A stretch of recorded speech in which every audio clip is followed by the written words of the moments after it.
And yeah, some of the games get pretty clowny. And sometimes there are some really poor drafts because it's just a player draft with 10 players and then the draft in captain's mode afterwards. So today I played 2 games where I was off-laning as a somewhat farm-dependent off-lane core into a tri-lane, and I just got shit on. It was pretty good fun. Are these JTK buys Kaya every game kind of clowny in houses? I don't know. I haven't played with JTK or. Are these like serious in houses? I mean, they're semi-serious. Okay. So, AutoAttacks, second interview this week. How's it going today? It's going pretty good. How are you? Not too bad. Just the week before spring break, things happening. It's always a lot of fun. Okay, we're gonna jump right into this here, getting in some touchy subjects, I guess you could say. Maybe touchy for some people. So Zoidberg, who you had the first couple weeks, ended up dropping from your team. Do you kind of just want to explain what happened there for people that maybe missed it? All right. Well, I went over a little bit of this over with the Badger and Redondo review, but to start the season off, we had Hydro SK leave the team immediately after doing the player draft, and he was planning on playing middle, I'm pretty sure. And our free agent replacement was a 1/3 player, which was Sparky. So we had to figure out who was going to shift over, and Zoidberg offered to, and that was fine. We get in a couple of games, and things are going pretty okay after the first two weeks. But then after that, he stopped being able to make any kind of practices, basically, because he had to be, like, the latest he could start was 8 p.m. EST. So he couldn't get any scrims in. And then, in addition to that, he was playing in the Riles houses and wasn't having fun because Riles was getting frustrated with him and eventually kicked him from the server and rage quit from one of his own games. So yeah, and then we went up against Riles' team in week 3. Riles wasn't there.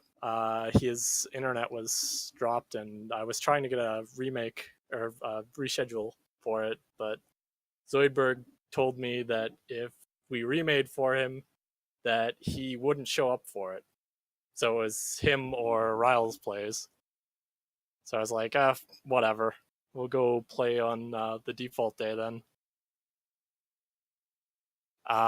So we're in the game, and then Zoidberg he's losing middle to Badger, which, I mean, it happens. But it seems like he doesn't know what's going on, because, like, I know that he knew that Riles wasn't there for it, but in the second game he was still going, I can't lane against 6.5Ks, and it's like, oh, that's... Now, Badger's puck is pretty good, but he's not 6.5K, you know? So yeah, after those games, he was saying that we should have done this instead of this, but then we had done what he said because he wasn't willing to do the other thing.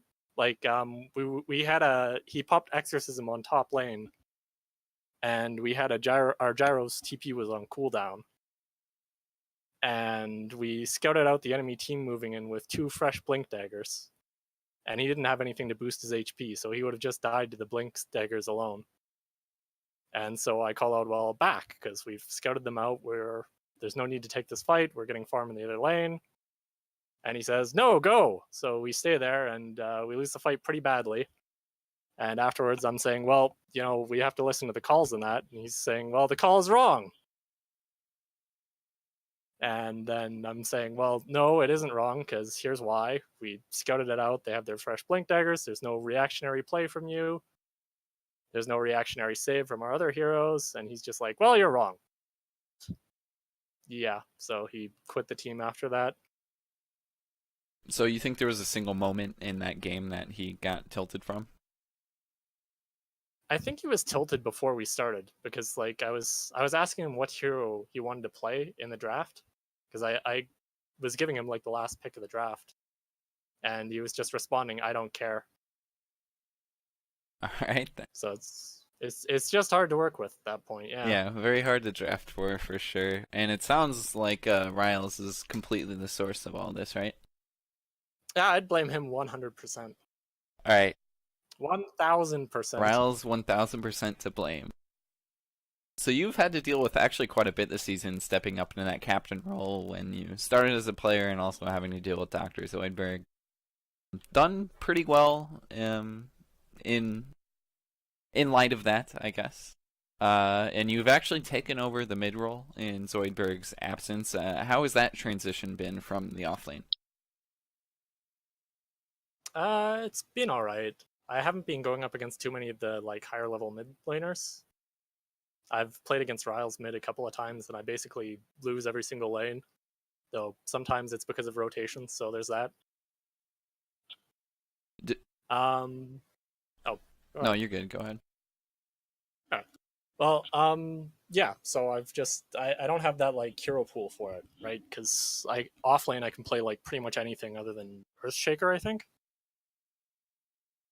Whereas mid, there's like I've got 5 or 6 heroes that I'm comfortable on, and it's not like these are heroes that I can go, oh, okay, I'll just win this lane no matter what hero I'm going up against on them. And I do notice that in the offlane as well. There's some heroes that you just feel really confident on. And you were speaking about offlane a little bit. In the presence of you missing that offlane, you filled it with Filski. Is that a free agent that you picked up?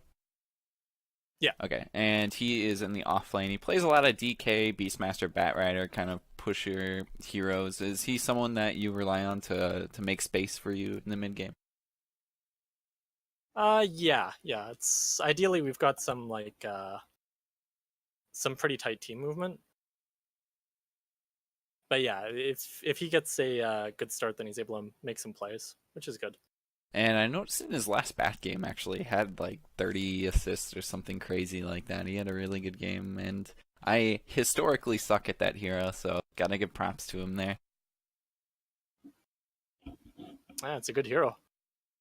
It might be some. Only weakness is laning against dispels in lane. Yeah, It might be a hero that I actually need to learn at some point, but that's for another day. So we're gonna go onto your support players here. You got Sticky Stanley, aka Ganja Greg, aka Rasta Ryan, aka Devil's Lettuce Guy. Man of many names, support for you guys, and he's played a couple of games at carry, actually, a couple weeks ago, I noticed. What made you put him in that support role? He was initially drafted to play support. The reason he played those games on carry was because Sparky wasn't able to make it for those games. So we shifted him over to carry because he played carry in a previous RD2L season where he was first picked Sven every single series, I guess. And so yeah, we shifted him over and then tried playing from there. And I think it was I think it was Terrorblade Sven in both those games. Yes, maybe on Terrorblade. I can't remember. Okay, I don't have it up right now. Nah, you're good. They went. Those games went pretty rough. I think we had one game where my team had to switch over roles, and it's always not fun having to do that. Do you have any kind of strategy for being able to swap roles and still be successful? You just try and pick comfort heroes. So, he says that he played Sven first pick every single series, so I give him Sven for one of the games. And just try and have fun with it. Sven does probably come to be one of your comfort heroes if you play it every game. So your other support hero here, Nut R, or is it Nutter? Nutter. 91% support player on Totem Buff, which is pretty high for support players anyways. Usually when I think of support 5s, they are the ones that roam around the map making kills happen. Do you think Nutter fits into that mold? I'd usually say the 4 position is the one that's going around making things happen. The 5 is usually supporting the safe lane and getting pulls off in that if they can. Okay. And then they TP react to ganks in mid lane or something like that. Neder does a pretty good job on that. Okay. And usually put him on heroes. I believe I was looking at like Witch Doctor, stuff like that. Is that just general heroes you're putting him on? Yeah, the 5 position is kind of weird this patch because there's like a few that are just like really strong, and then the rest are mediocre. So usually drafts are just like you're leading with your 5 position. Leading with that pick. You are doing the drafting this year, right? Yes. And when you pick supports for him, is it mostly just you pick first and it's whatever he wants to play, or is it something that he suggests? It's kind of a mixture. I'll throw out a couple of heroes that I was thinking about picking up, and then he'll tell me this one I prefer, you know. Okay, we're actually gonna move on to Sparky here, the last player for you guys, other than 2K Karaoke, who's hasn't played too much for you guys, but Sparky has played 7 different heroes through all 12 of your games. So I would say that he has a decently wide hero pool. Do you think that helps your drafts out a bit?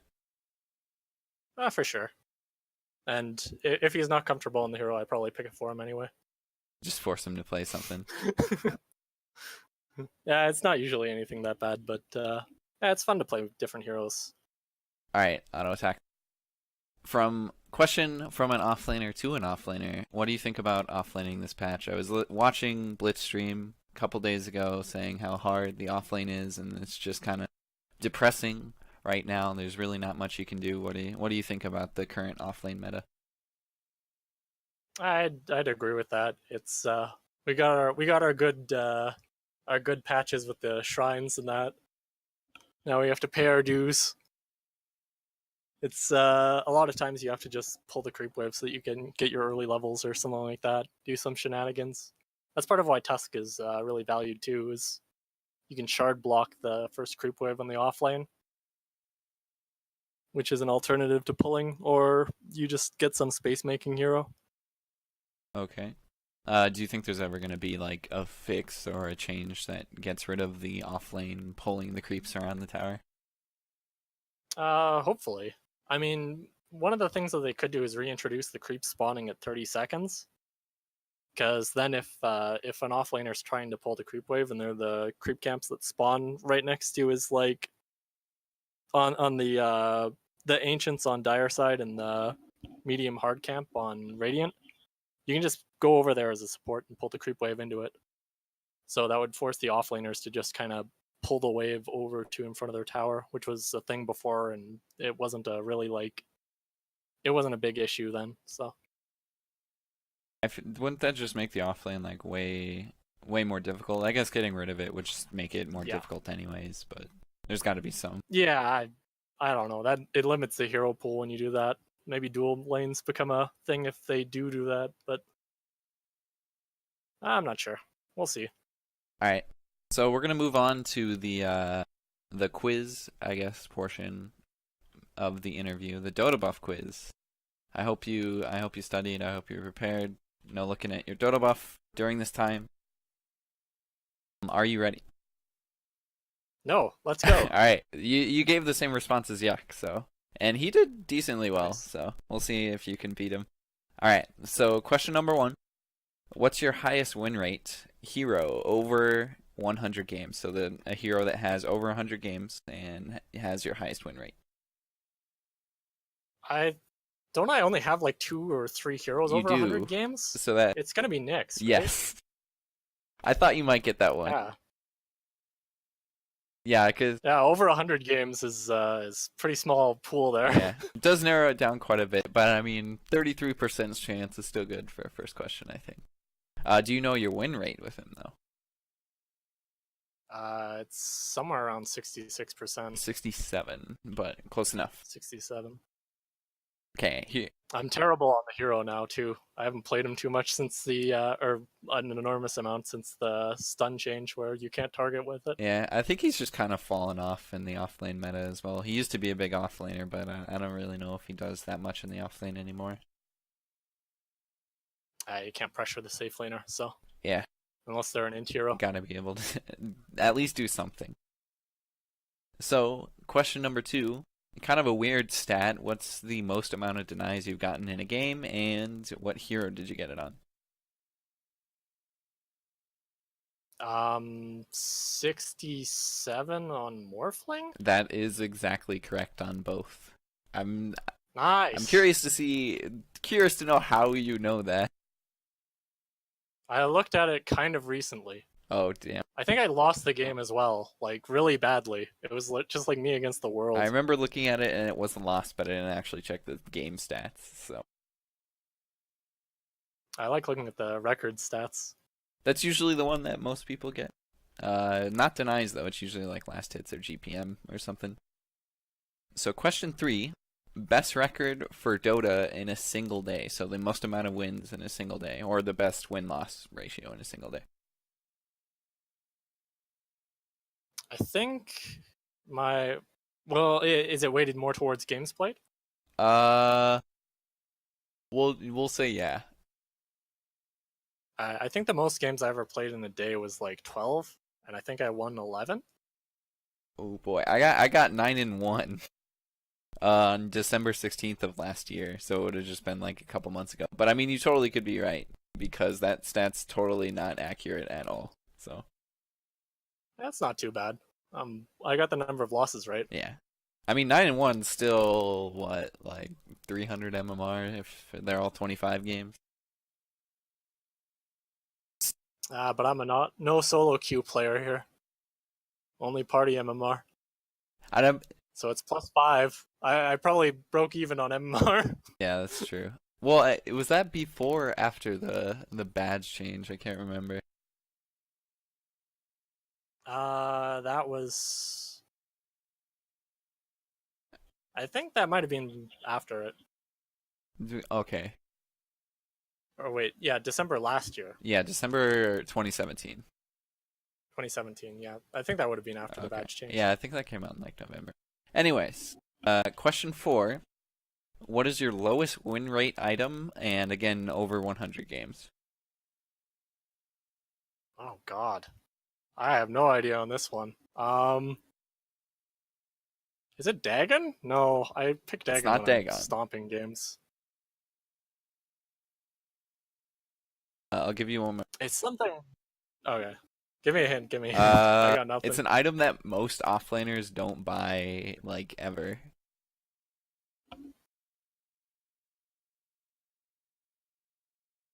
BKB? Maelstrom.